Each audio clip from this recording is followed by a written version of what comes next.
चांदपुर गांव में एक बहुत ही फेमस लिट्टी चोखे की दुकान थी, जहां के लिट्टी चोखे को खाने के लिए लोग दूर दूर से आते थे। सुबह सुबह का टाइम था। चंदू अपने मालिक का इंतजार कर रहा था। तभी दुकान का मालिक किरोड़ी मिल आ जाता है। मालिक, आप रोज लेट हो जाते हो और फिर मुझ पे चिल्लाते हो कि मैं काम जल्दी नहीं करता। 50 किलो आटे की लिट्टी चोखा बनाने में टाइम लगता है। अबे सुबह सुबह जुबान मत चला, मुझे मेरा धंधा मत सिखा। सुबह सुबह चंदू को बिना किसी बात के अपनी मालिक की गाली खानी पड़ी। दरअसल किरोड़ी मिल बहुत ही क्रूर किस्म का आदमी था। वो हमेशा ही चंदू को खरी खोटी सुनाता रहता था, जबकि चंदू एक ईमानदार और मेहनती आदमी था। एक दिन की बात है, गांव का मुखिया दुकान पे आता है। अरे मुखिया जी, आइए आइए, बताइए कैसे आना हुआ। अरे कई दिनों से घर में घिया खा खा कर बोर हो गया हूँ। सोचा कि आज तुम्हारी दुकान के लिट्टी चोखा खा लूं। बहुत दिन हो गए लिट्टी चोखे का आनंद लिए। अरे चंदू, मुखिया जी के लिए एक प्लेट गर्मा गर्म लिट्टी चोखा तो लगा जरा। तभी चंदू एक प्लेट गर्मा गर्म लिट्टी चोखा ले आता है और मुखिया बड़े ही मजे से खाने लगता है।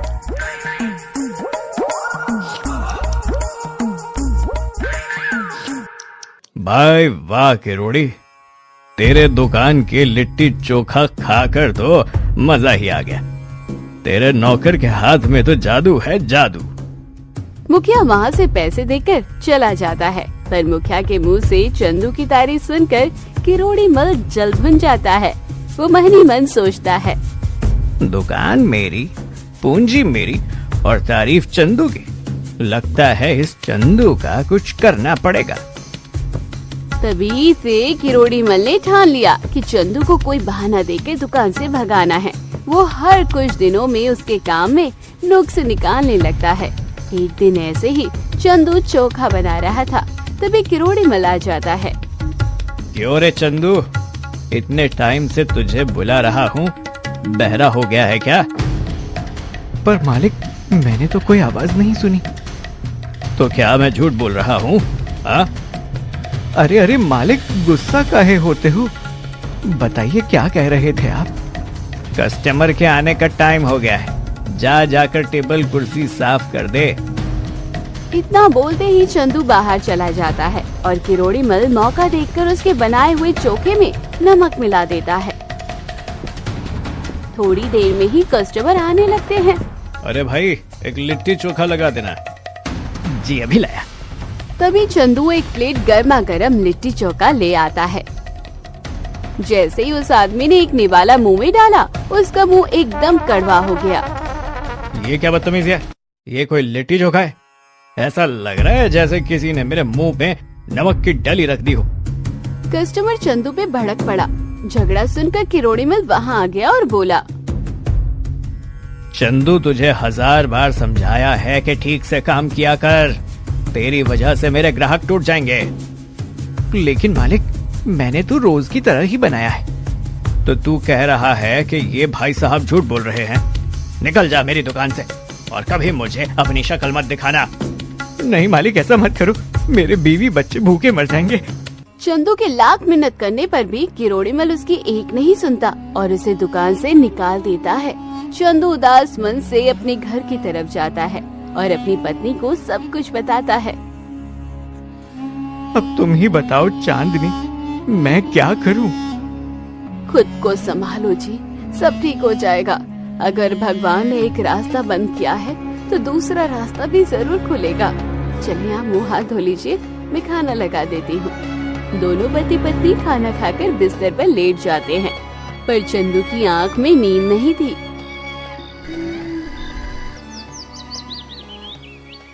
अगली सुबह चंदू और उसकी पत्नी काम ढूंढने के लिए निकल पड़ते हैं। चंदू कई दुकानों पर जाता है, पर उसे कहीं काम नहीं मिलता। सुबह से शाम हो जाती है और चंदू वापस घर आ जाता है। सुनिए जी, क्या आपको कोई काम मिला? नहीं चांदनी, मैं जिसके पास काम की तलाश में गया, सबने किसी न किसी कारण से मुझे मना कर दिया। तुम बताओ, क्या तुम्हारी बात बनी? हाँ, मुझे सेठ के घर साफ सफाई का काम मिला है। इससे कुछ दिन हमारा गुजारा चल जाएगा। चलो, कुछ तो अच्छा हुआ हमारे साथ। चांदनी को काम मिल जाने की वजह से दोनों पति पत्नी को थोड़ा साहस मिला। कुछ दिनों तक ऐसा ही चलता रहा। एक दिन चांदनी अपने पति से कहती है, सुनो जी, मैं सोच रही थी कि क्यों ना अपना खुद का ही काम शुरू कर ले। आप तो लिट्टी चोखा इतना अच्छा बनाते हो, क्यों ना आप एक छोटी सी दुकान खोल ले। लेकिन चांदनी, हमारे पास इतने पैसे आएंगे कहाँ से? देखो, हमें कोई बड़ी दुकान नहीं चाहिए। एक ठेले से ही हमारा काम चल जाएगा और राशन, सब्जी और मसाले खरीदने के लिए जो पैसों की जरूरत होगी वो मैं अपने जेवर गिरवी रखकर ले लूंगी। अगले दिन चांदनी सेठ के घर जाती है और उन्हें सारी बातें बताती है। अरे वाह चांदनी, ये तो बहुत ही अच्छा विचार है। एक काम करो तुम, ये जेवर अपने पास ही रखो और मैं तुम्हें जितना पैसा चाहिए उतना उधार के तौर पे दे देता हूँ। आखिर तुम इतने सालों से मेरे पास काम कर रही हो। जल्द ही चंदू ने अपना नया लिट्टी चोखा का ठेला खोल लिया और सबसे पहले सेठ जी ही चंदू के हाथ के लिट्टी चोखा खाने पहुँच गए। लीजिए सेठ जी, खाकर बताइए कैसा है मेरे हाथ का लिट्टी चोखा। सेठ जी लिट्टी चोखा खाने लगते हैं और उन्हें उसका स्वाद बहुत ही पसंद आता है। देखते ही देखते चंदू के हाथ के बने लिट्टी चोखे बहुत ही फेमस हो जाते हैं और ये बात किरोड़ी मल को पता चलती है। क्या हुआ सत्या, आजकल हमारी दुकान पर ग्राहक क्यों नहीं आ रहे हैं?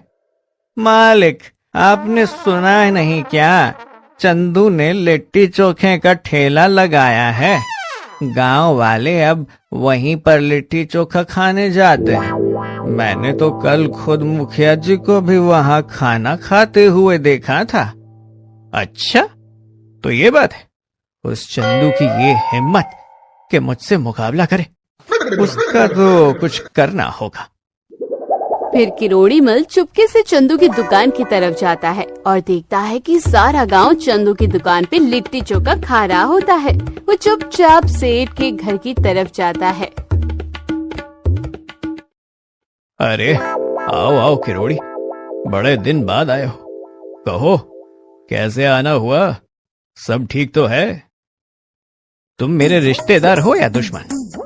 अरे तुम ये कैसी बातें कर रहे हो? इतने गुस्सा क्यों हो भाई? मुझे सब पता है कि तुमने उस चंदू को धंधा शुरू करने के लिए पैसे उधार दिए हैं और अब वो मेरे ग्राहक को छीन रहा है। अरे अब गांव वालों को उसके ही हाथ का लिट्टी चोखा पसंद आ रहा है तो कोई क्या कर सकता है भला? मुझे ज्यादा ज्ञान मत दो। ये मत भूलो कि तुम्हारी बहन की शादी मुझसे हुई है। अगर तुमने चंदू से पैसे वापस नहीं लिए तो तुम्हारी बहन के लिए अच्छा नहीं होगा। दरअसल किरोड़ी मल रिश्ते में सेठ का बहनोई था और अपनी बहन की खुशी के लिए सेठ चंदू के ठेले पे गया और उससे पैसे मांगे। कोई बात नहीं सेठ जी, मैं आपकी मजबूरी को समझता हूँ। लीजिए आपके पैसे। अब मेरा काम चल चुका है और आपने जो मेरी मदद की है उसके लिए बहुत बहुत शुक्रिया। इतना बोलकर चंदू ने सेठ को पैसे दे दिए और अपने काम में लग गया। ये सब किरोड़ी मल दूर से देख रहा था। लगता है अब कोई और तरीके से ही इसे रास्ते से हटाना होगा। एक दिन की बात है, चंदू अपने ठेले पर लिट्टी चोखा बेच रहा था। तभी वहाँ पे कुछ गुंडे आ जाते हैं और चंदू को धमकाने लगते हैं। अबे ओ, तेरा नाम ही चंदू है क्या? हाँ भाई, मैं ही चंदू हूँ, बताओ।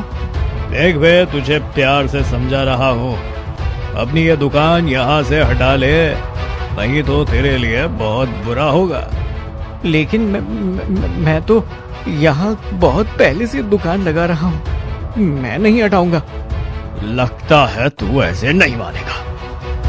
पट्टा दादा को चंदू पे गुस्सा आ गया और उसने चंदू के मुंह पे मुक्का मार दिया।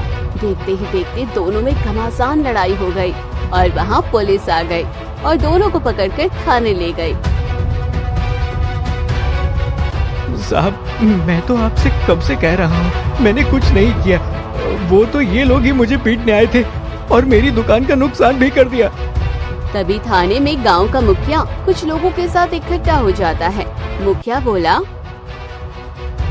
इंस्पेक्टर साहब, चंदू बेकसूर है, इसने कुछ नहीं किया।